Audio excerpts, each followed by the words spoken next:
I love Mohammad सल्लल्लाहु अलैहि वसल्लम। अरे हम सीना चौड़ा करके बोल रहे हैं आई लव मोहम्मद सल्लल्लाहु अलैहि वसल्लम।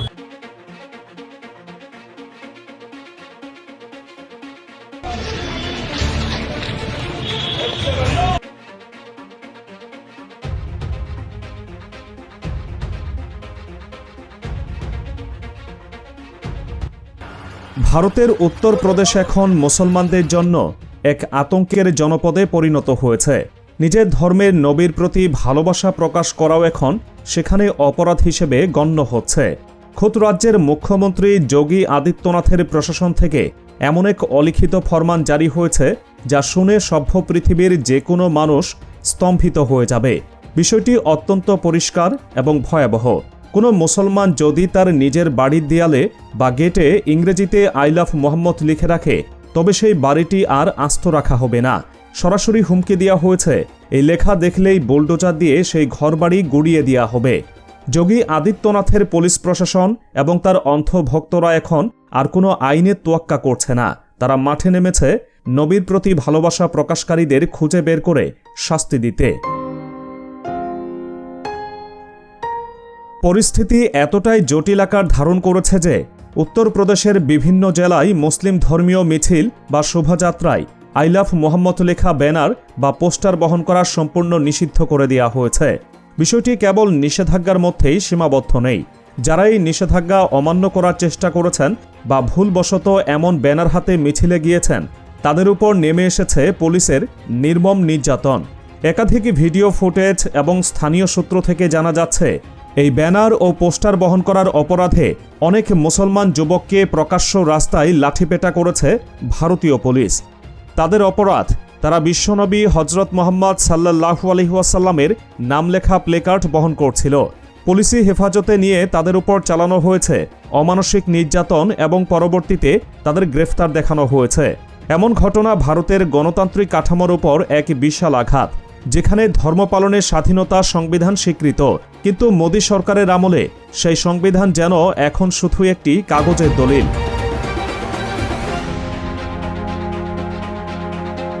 রাস্তাঘাটে চলাচলকারী সাধারণ মুসলমানরাও এই নতুন ফতোয়া থেকে রেহাই পাচ্ছেন না। বিশেষ করে যুব সমাজ, যারা তাদের মোটরসাইকেলে শখ করে আই লাভ মোহাম্মদ স্টিকার লাগিয়েছিলেন, তারা এখন ট্রাফিক পুলিশ এবং প্রশাসনের প্রধান টার্গেটে পরিণত হয়েছেন। উত্তর ভারতের বিভিন্ন রাস্তায় পুলিশ চেকপোস্ট বসিয়ে বিশেষভাবে খুঁজছে কাদের বাইকে এই ধরনের স্টিকার লাগানো আছে। হেলমেট বা লাইসেন্স চেক করার চেয়ে এখন পুলিশের প্রধান কাজ হয়ে দাঁড়িয়েছে মুসলিমদের বাইকের মাডগার্ড বা নম্বর প্লেটের পাশে এই পবিত্র বাক্যটি লেখা আছে কিনা তা খুঁজে বের করা। যাদের বাইকে এই স্টিকার পাওয়া যাচ্ছে তাদের মোটা অঙ্কের জরিমানা করা হচ্ছে। অনেক ক্ষেত্রে জরিমানার পাশাপাশি বাইক চালককে শারীরিকভাবে হেনস্থা করার অভিযোগও উঠছে। পুলিশি হয়রানির ভয়ে এবং প্রশাসনের এই কঠোর মূর্তির সামনে অসহায় হয়ে এখন মুসলমানরা নিজেরাই তাদের বাড়িঘর এবং যানবাহন থেকে প্রিয় নবীর নাম সম্বলিত স্টিকার সরিয়ে ফেলতে বাধ্য হচ্ছেন। ভিডিওতে নিশ্চয়ই আপনারা দেখতে পাচ্ছেন বুলডোজার দিয়ে বাড়ি গুড়িয়ে দেওয়ার হুমকি আসার পর থেকে কিভাবে মুসলমানরা আতঙ্কে তাদের বাড়ির সামনে দেয়াল পরিষ্কার করছেন বা স্টিকার তুলে ফেলছেন। এটি কেবল একটি স্টিকার সরিয়ে ফেলা নয়, এটি মোদী সরকারের ভয়ের রাজত্বে একটি সম্প্রদায়ের অসহায় আত্মসমর্পণের চিত্র। সবচেয়ে বিস্ময়কর বিষয় হল প্রশাসনের এই দ্বিমুখী আচরণ। একদিকে যখন আই লাভ মোহাম্মদ লেখার জন্য সংখ্যালঘু মুসলমানদের উপর জেল জুলুম এবং বুলডোজার হুমকি নেমে আসছে, তখনই আবার শহরের অন্য পাড়ায় ভিন্ন চিত্র দেখা যাচ্ছে। প্রতিটা শহরে অলিগলিতে হাজার হাজার হিন্দু বাড়ির সামনে দোকানপাটে বা গাড়িতে বড় বড় অক্ষরে জয় শ্রীরাম, জয় হনুমান, হর হর মহাদেব কিংবা হরে রাম হরে কৃষ্ণ লেখা রয়েছে। বিজেপি শাসিত সরকারের পুলিশ বা প্রশাসনের এতে বিন্দুমাত্র আপত্তি নেই, বরং এই স্লোগানগুলো লেখা থাকলে অনেক ক্ষেত্রে প্রশাসনের বাড়তি সুবিধাও পাওয়া যায়। একটি ধর্মনিরপেক্ষ রাষ্ট্র হিসেবে ভারতে দাবি থাকলেও নরেন্দ্র মোদীর বিজেপি শাসনের সংখ্যালঘুদের জন্য আইন একরকম আর সংখ্যাগুরুদের জন্য আইন সম্পূর্ণ ভিন্ন। এই জঘন্য মাত্রার বৈষম্য এবং নির্যাতন এখন ভারতের নিত্যদিনের চিত্র হয়ে দাঁড়িয়েছে। সরকারি মদদে একটি নির্দিষ্ট ধর্মের মানুষের ধর্মীয় অনুভূতি প্রকাশের পথকে রুদ্ধ করে দেওয়া হচ্ছে, যা মানবাধিকারের চরম লঙ্ঘন।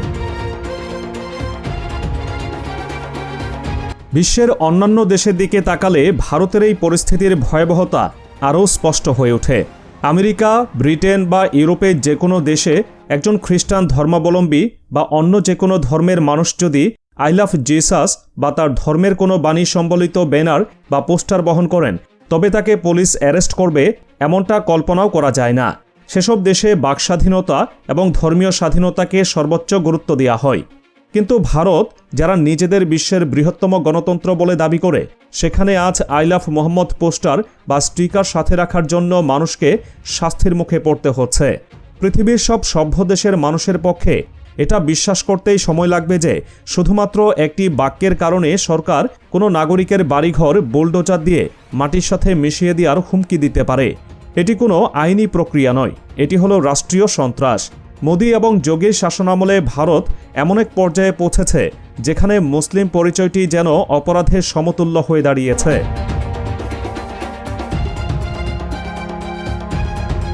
এই নির্যাতনের মাত্রা এবং ধরন দেখে এটা স্পষ্ট যে বিজেপি সরকার পরিকল্পিতভাবে মুসলমানদের কোণঠাসা করার নীতি গ্রহণ করেছে। এর সাথে যদি আমরা বাংলাদেশের পরিস্থিতি তুলনা করি, তবে ভারতের প্রোপাগান্ডা মেশিনারি বা গদি মিডিয়ার মিথ্যাচার চোখের সামনে ভেসে ওঠে। বাংলাদেশেও সংখ্যালঘু হিন্দু সম্প্রদায় বাস করে, কিন্তু বাংলাদেশে কোনো সরকার, তা যে দলেরই হোক না কেন, হিন্দুদের ধর্মীয় স্লোগান বা তাদের দেবতার নাম লেখা স্টিকার লাগানোর কারণে বাড়িঘর বুলডোজার দিয়ে গুড়িয়ে দেওয়ার হুমকি দিয়েছে এমন নজির ইতিহাসে নেই।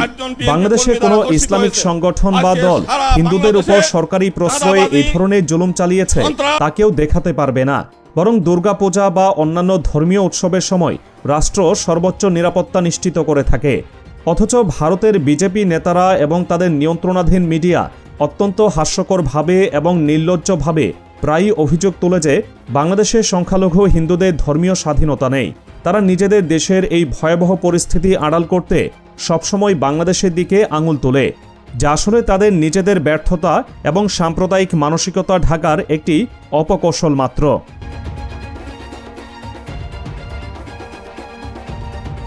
বাস্তবতা হল, ভারতে হিন্দুত্ববাদী সংগঠনগুলোর সমর্থকরা প্রায়ই মুসলমানদের উপর বিভিন্ন রকমের জুলুম করে। রাস্তাঘাটে একা পেলে পিটিয়ে হত্যা বা মব লিঞ্চিংয়ের ঘটনা এখন ভারতে ডাল ভাত হয়ে গেছে। গরুর মাংস খাওয়ার গুজব ছড়িয়ে বা শুধুমাত্র টুপি দাড়ি থাকার কারণে শত শত মুসলমানকে পিটিয়ে মারা হয়েছে গত কয়েক বছরে। আর এখন নতুন সংযোজন হল এই আই লাভ মোহাম্মদ বিরোধী অভিযান। এই সব কিছুর পেছনে রয়েছে প্রশাসনের প্রত্যক্ষ ও পরোক্ষ মদত। পুলিশ যেখানে রক্ষক হওয়ার কথা, সেখানে তারা ভক্ষকের ভূমিকা পালন করছে। আদালতের নির্দেশ বা সংবিধানের তোয়াক্কা না করে সরাসরি স্পটেই ফয়সালা করছে যোগীর পুলিশ। বুলডোজার সংস্কৃতি এখন উত্তরপ্রদেশ থেকে শুরু করে ভারতের অন্যান্য বিজেপি শাসিত রাজ্যেও ছড়িয়ে পড়ছে। কারো বিরুদ্ধে অভিযোগ উঠলেই আইনি লড়াইয়ের সুযোগ না দিয়ে তার ঘরবাড়ি ভেঙে দেওয়া হচ্ছে, যা সম্পূর্ণভাবে জঙ্গল রাজত্বের শামিল। এই পরিস্থিতির গভীরতা অনুধাবন করা জরুরি। যখন একটি রাষ্ট্রযন্ত্র তার সমস্ত শক্তি নিয়ে একটি নির্দিষ্ট সম্প্রদায়ের বিশ্বাসের মূলে আঘাত করে, তখন বুঝতে হবে পরিস্থিতি কতটা নাজুক। আই লাভ মোহাম্মদ বাক্যটি মুসলমানদের কাছে কেবল একটি স্লোগান নয়, এটি তাদের ঈমান ও আবেগের অংশ। এই আবেগের জায়গায় আঘাত করে বিজেপি সরকার মূলত মুসলমানদের উস্কে দিতে চায় এবং পরবর্তীতে সেটাকে পুঁজি করে রাজনৈতিক ফায়দা লুটতে চায়। কিন্তু সাধারণ মুসলমানরা এখন এতটাই ভীত সন্ত্রস্ত যে তারা প্রতিবাদ করার সাহসও হারিয়ে ফেলছে। বাইক থেকে স্টিকার তুলে ফেলা বা দেয়ালের লেখা মুছে ফেলা সেই ভয়েরই বহিঃপ্রকাশ। অথচ ভারতের সংবিধানের 25 নম্বর অনুচ্ছেদে স্পষ্ট বলা আছে যে প্রত্যেক নাগরিকের তার ধর্ম প্রচার ও প্রসারের অধিকার রয়েছে। আজ মোদির ভারতে সেই সংবিধান কার্যত অচল। যোগী আদিত্যনাথের মতো নেতারা নিজেদের খেয়ালখুশি মতো নিয়ম বানাচ্ছেন এবং পুলিশকে পেটোয়া বাহিনী হিসেবে ব্যবহার করছেন।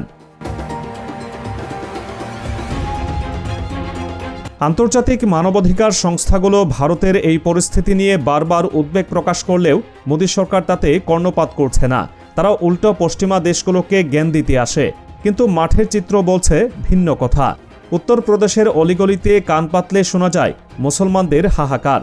যাদের বাড়িঘর বুলডোজার দিয়ে ভাঙার হুমকি দেওয়া হয়েছে, তারা রাতে ঘুমাতে পারছে না।